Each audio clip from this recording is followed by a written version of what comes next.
मैं हूँ आपकी दोस्त वर्षा। आशा करती हूँ आप सभी बहुत अच्छे से होंगे। एक बार आपका फिर से स्वागत करती हूँ आपके और हमारे चैनल स्पिरिट ऑफ इम्बाइब पर। हम पढ़ रहे हैं चित्रा बनर्जी दिवाकरुणी की लिखी पुस्तक सीतायन। तो चलिए चलते हैं बिना किसी देरी के इस पुस्तक के अगले भाग की ओर। रावण और मैं विमान से नीचे उतर गए।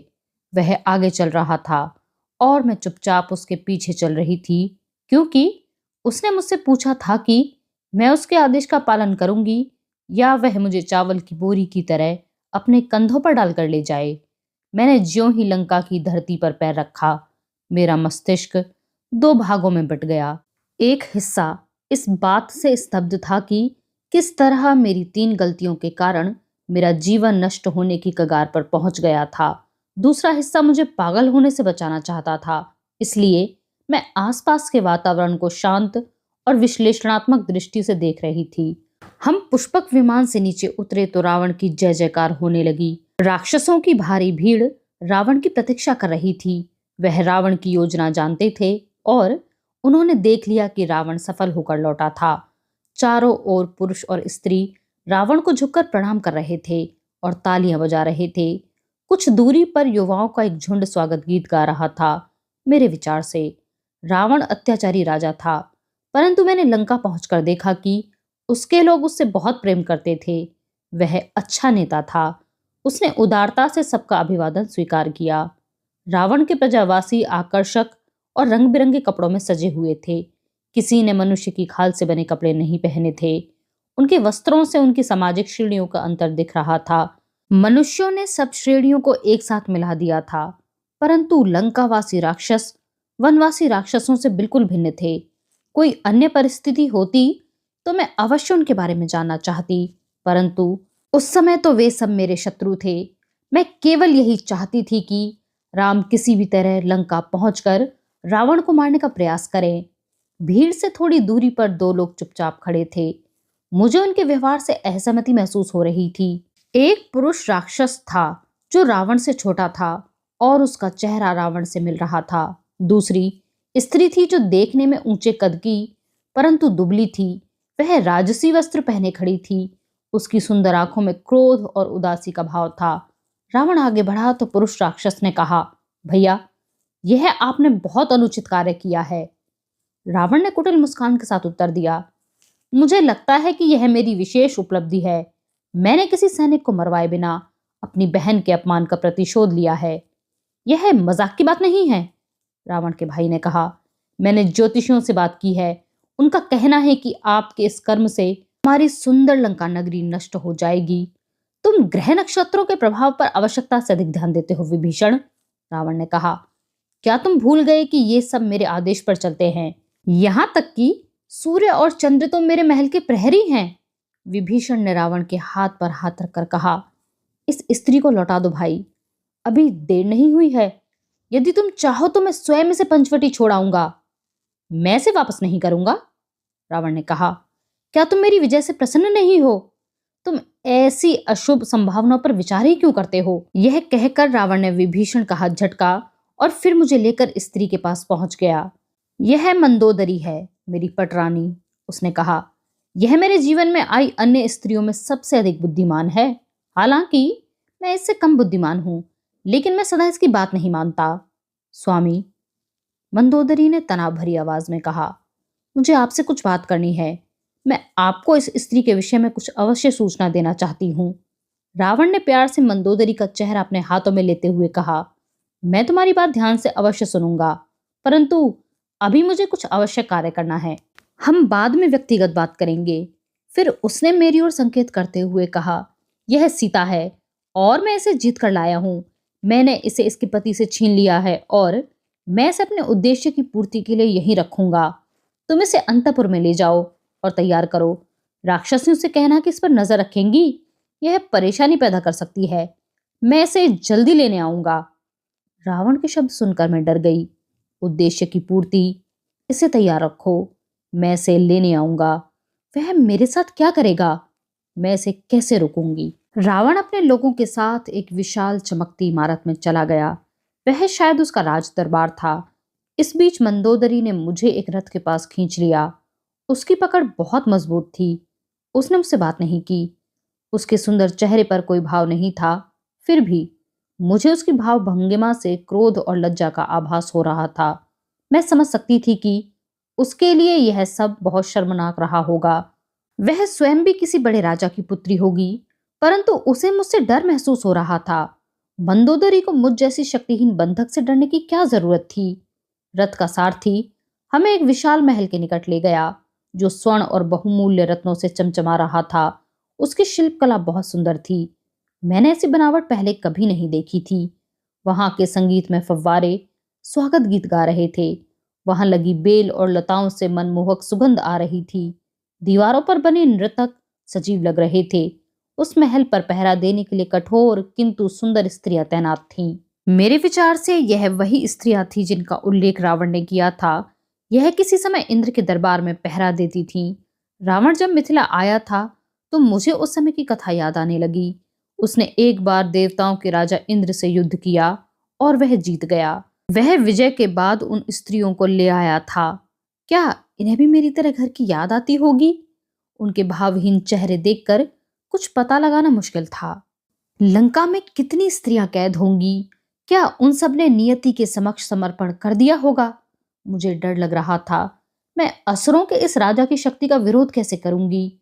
मुझे इतना अवश्य पता था कि मैं हर संभव प्रयास द्वारा विरोध करूंगी। रथ से नीचे उतरते ही मेरी पहली परीक्षा हो गई। मंदोदरी ने मेरा हाथ पकड़ लिया और कहा, इधर आओ, हमारे पास समय कम है। राजा किसी भी क्षण यहाँ आ जाएंगे। तुम्हें अंतपुर में जाना है। क्यों? मैंने पूछा। हालांकि मुझे उसका उत्तर पता था। वहां क्या होगा? मंदोदरी के नथुने घृणा से फूल गए। अंतपुर की राक्षसियां तुम्हें सुगंधित जल से स्नान करवाएंगी, फिर तुम्हारी केश सज्जा होगी। इसके बाद वे तुम्हें रेशमी वस्त्र और आभूषण पहनाएंगी। तुम जो चाहोगी तुम्हें मिलेगा, जिससे रावण के आने पर तुम सुंदर लगो। तुमने उसे प्रसन्न कर दिया तो वह तुम्हारे साथ रहेंगे। तुम शायद कुछ दिन के लिए उनकी मनपसंद बन जाओ, जब तक वह तुमसे ऊब नहीं जाते। यह कहकर मंदोदरी ने कंधे उचकाए। और फिर? मैं काफी सुन चुकी थी। मैं तैयार नहीं हूं, मैंने उसकी बात काटते हुए कहा। तुम मुझे चाहो तो घसीट कर महल में ले जा सकती हो। मैं अपनी इच्छा से भीतर नहीं जाऊंगी। मैं अपने पति से प्रेम करती हूँ तथा किसी अन्य पुरुष से प्रेम नहीं कर सकती। रावण यदि चाहे तो मुझसे निर्लज बनकर जबरदस्ती कर सकता है। वह चाहे तो मेरी इच्छा के विरुद्ध मेरे शरीर का उपयोग कर सकता है। मैं नश्वर शरीर हूं, परंतु वह मेरे हृदय को कभी स्पर्श नहीं कर सकेगा। मेरा हृदय केवल और केवल राम का है।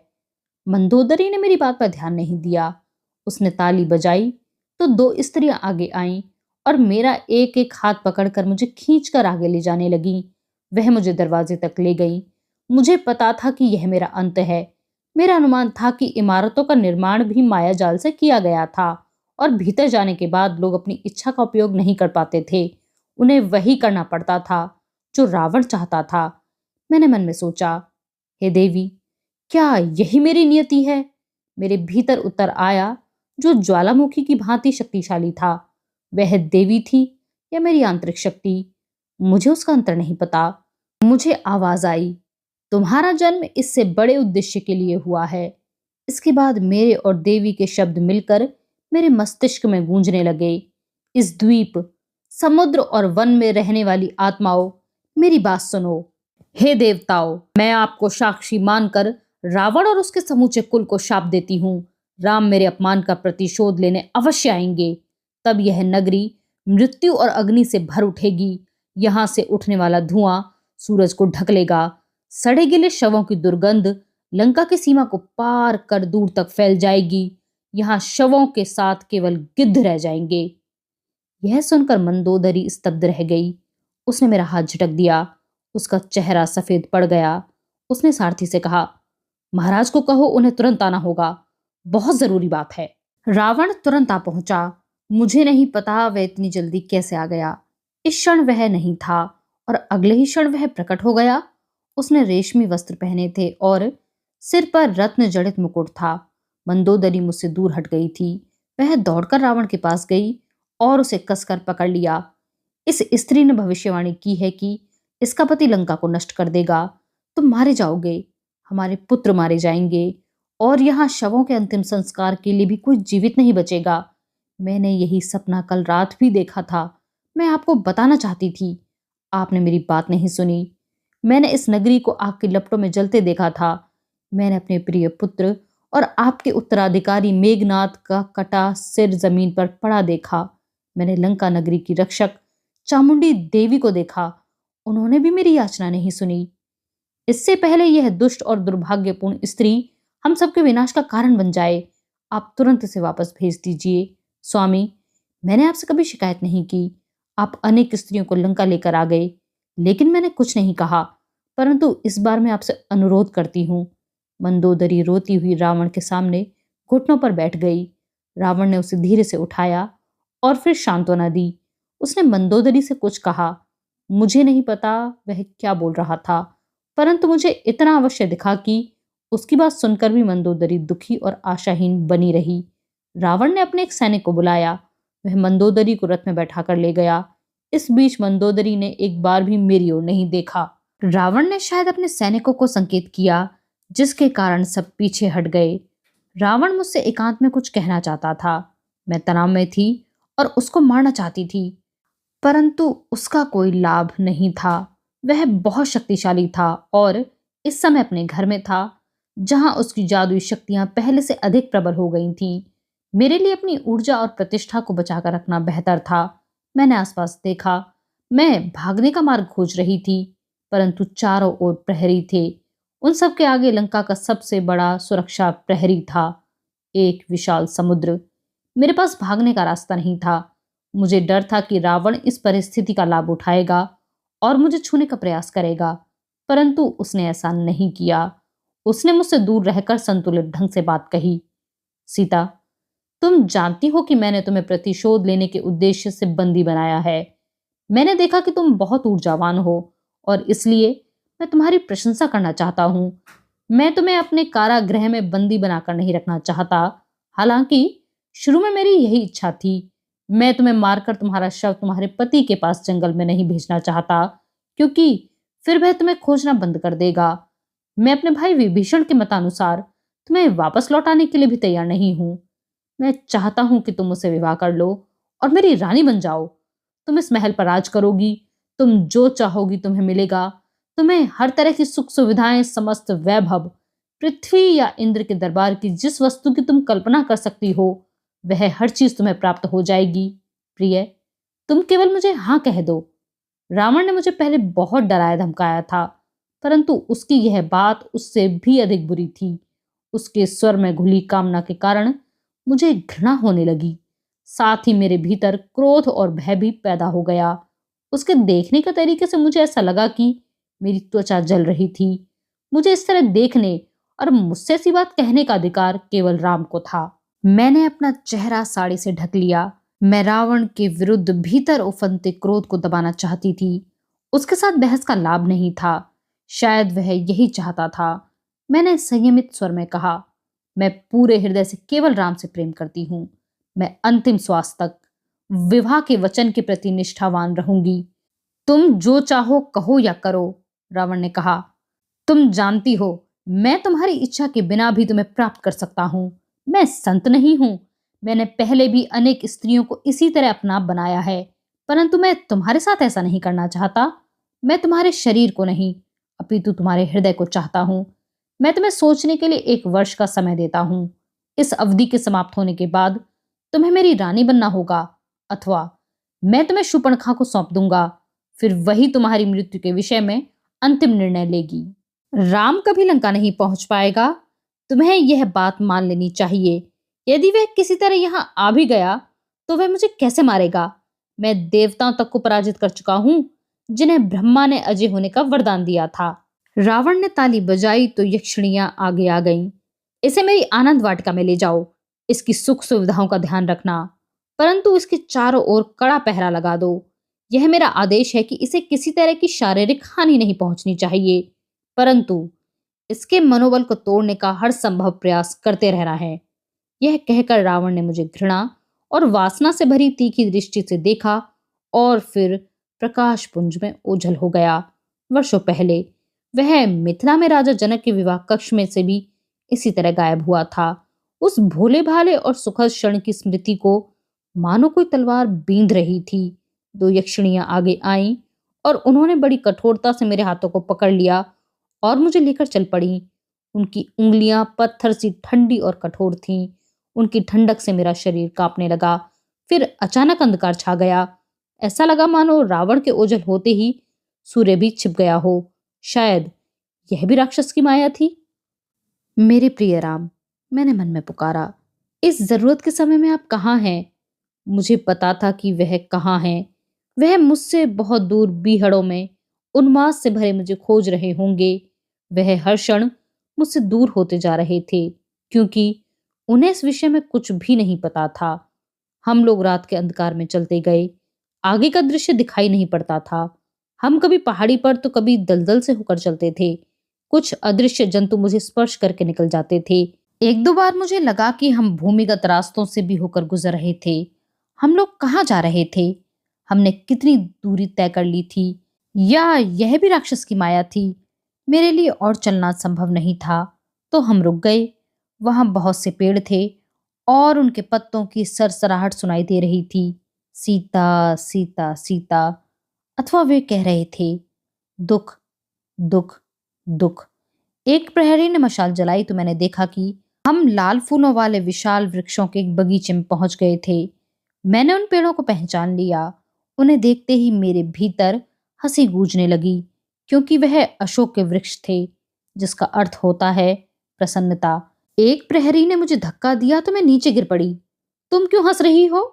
उसने भारी आवाज में पूछा।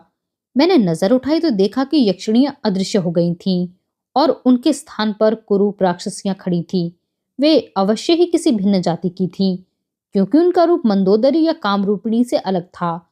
उनके दांत लंबे और तीखे थे तथा तीखे मुड़े हुए नाखून, लाल आंखें और सिर के बाल सर्प की भांति हवा में लहरा रहे थे।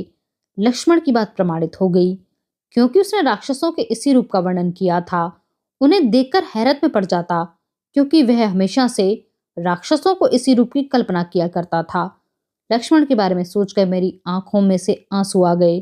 काश मैंने उसे अपमानित करके वन में न भेजा होता और उसकी आज्ञा का उल्लंघन न किया होता। वह राम के साथ मेरी तलाश में इधर उधर भटक रहा होगा। उसे मेरी चिंता और अपने भाई के लिए दुख का दोहरा बोझ उठाना पड़ रहा था। हे लक्ष्मण, क्या तुम मुझे क्षमा कर पाओगे? अब यह रो रही है, दूसरी राक्षसी ने कहा। इस मूर्ख के पास अभी रोने का तो कारण ही नहीं है, परंतु इसे कारण अवश्य मिलेगा। हाँ, अवश्य मिलेगा। वे राक्षसियां मुझे घेर कर खड़ी हो गईं और जलती मशाल की रोशनी में मुझे देखने लगी। यह कितनी दुर्बल और छोटे कद की स्त्री है, एक ने कहा। हमारे महाराज को यह इतनी पसंद क्यों है? मुझे इस पर पहरा देने के लिए दुर्ग से हटाकर यहाँ लाया गया है, एक अन्य राक्षसी ने चिढ़कर कहा। यह देशद्रोही है या गुप्तचर? तीसरी ने पूछा। उसने मुझे लात मारी। हम इसे खा क्यों नहीं जाते? क्या यह हमें परेशान नहीं करेगी? यह इतनी कमजोर है कि हम केवल मुट्ठी भर भोजन प्राप्त हो पाएगा।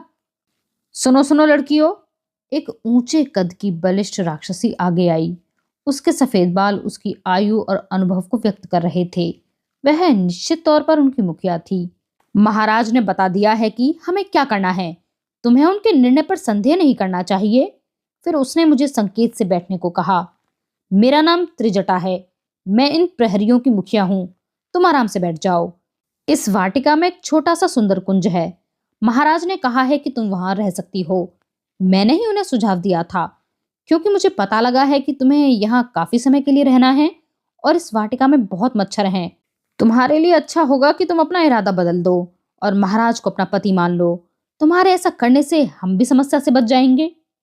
नहीं, कभी नहीं, मैंने शरीर में बची ताकत बटोरकर कहा। मुझे उस दुष्ट राक्षस द्वारा दी गई सुख सुविधाएं नहीं चाहिए। मुझे कुछ नहीं चाहिए। अपने महाराज का अपमान सुनकर राक्षसियों को बहुत गुस्सा आया। वह नाराज हो गई थी। कुछ मेरी ओर झपटी और अपने बड़े दांत निकालकर मुझे डराने का प्रयास किया, परंतु त्रिजटा ने उन्हें हाथ के संकेत द्वारा आगे बढ़ने से रोक दिया। यह बाद में देखा जाएगा, उसने दार्शनिक अंदाज में कहा। मैं तुम्हें इतना अवश्य बताना चाहती हूँ कि मुझे यहाँ बहुत समय हो चुका है। मैंने आज तक किसी स्त्री को महाराज के आकर्षण से दूर रहते नहीं देखा। देर सवेर सबने हार मान ही ली थी। फिर उसने ताली बजाई और एक राक्षसी को मेरे लिए भोजन लाने का आदेश दिया। एक राक्षसी मेरे लिए जला हुआ मांस लेकर आ गई। मुझे उसे देखकर ही घृणा हो रही थी। मुझे लगा वह मुझे जबरदस्ती खिलाने का प्रयास करेगी, परंतु उसने कंधे उचकाए और फिर बड़बड़ाई। वह शायद यह कहना चाहती थी कि मैं अच्छे भोजन के योग्य नहीं हूं। यह कहकर उसने सारा मांस स्वयं खा लिया। त्रिजटा ने कहा, कोई बात नहीं, इससे जब भूख लगेगी तो स्वयं खाएगी। मैं एक विशाल अशोक वृक्ष के नीचे फैली जड़ों को तकिया बनाकर लेट गई। मैंने राक्षसियों की ओर से मुंह फेर लिया। फिर मैंने अशोक वृक्ष से सुरक्षा की याचना की। वृक्ष के पत्ते हिलने लगे तो मुझे लगा कि उसके फूल आंसू बनकर मुझ पर गिर रहे थे, क्योंकि वह भी मेरी तरह असहाय था। तभी चारों ओर तेज रोशनी हो गई। फिर एक मधुर आवाज आई, वह कहाँ है? मैंने मुड़कर देखा। एक राक्षसी मेरे सामने खड़ी थी। वह मंदोदरी की तरह सुंदर नहीं थी, परंतु उसके जैसी ही थी। उसके चेहरे पर सौम्यता थी और उसके पीछे कुछ दासियां खड़ी थीं। देवी शर्मा, त्रिजटा ने आश्चर्य से कहा, आप यहाँ क्या कर रही हैं? महारानी ने सीता के लिए भोजन भेजा है। उस स्त्री ने कहा, सीता अत्प का मांस नहीं खा पाएगी। फिर वह मुझसे बोली, मैं विभीषण की पत्नी हूं। तुम्हें इन परिस्थितियों में देखकर मुझे दुख हो रहा है, परंतु मैं लंका में तुम्हारे आवास को यथासंभव सुविधाजनक बनाना चाहती हूँ। मुझे पता लगा है कि तुमने कुंज में रहने से मना कर दिया है। उसने मेरी ओर सहानुभूति पूर्वक देखा।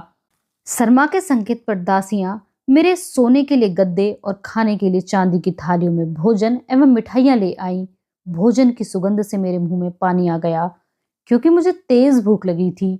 शर्मा की उदारता से मेरा मन प्रसन्न था, किंतु मैंने मुंह मोड़ लिया। आपने मेरे लिए इतना कष्ट किया, इसके लिए धन्यवाद, मैंने कहा, परंतु मैं क्षमा चाहती हूँ। मैं महारानी द्वारा दी गई चीजों को स्वीकार नहीं कर सकती, क्योंकि मैंने यहाँ बंदी रहने तक भोजन या जल ग्रहण न करने का प्रण किया है। मैं किसी तरह की भी सुविधा स्वीकार नहीं करूंगी। आप मेरी केवल इतनी सहायता कर दीजिए कि रावण को समझा बुझाकर मुझे मेरे पति के पास वापस भिजवा दीजिए। शर्मा ने ठंडी श्वास ली और कहा, मैं अवश्य ऐसा कर देती यदि मेरे वश में होता, परंतु महाराज तुम्हें बहुत पसंद करते हैं। मेरे पति ने तुम्हें वापस भेजने का सुझाव दिया तो उन्होंने मेरे पति को बहुत डांटा, यहाँ तक कि वह महारानी मंदोदरी की बात सुनने को भी तैयार नहीं है। यदि भोजन के विषय में तुम्हारा इरादा बदल जाए तो मैं कल फिर आऊंगी। मैं तुम्हारी सहेली बनने की आशा तो कर ही सकती हूँ। उसके जाने के बाद मैं फिर मुंह फेर कर लेट गई। शर्मा का व्यवहार सहानुभूतिपूर्ण अवश्य था, परंतु मेरे लिए बंदी रहकर किसी से मैत्री करना कठिन था। मुझे उर्मिला और अपनी माँ की बहुत याद आ रही थी।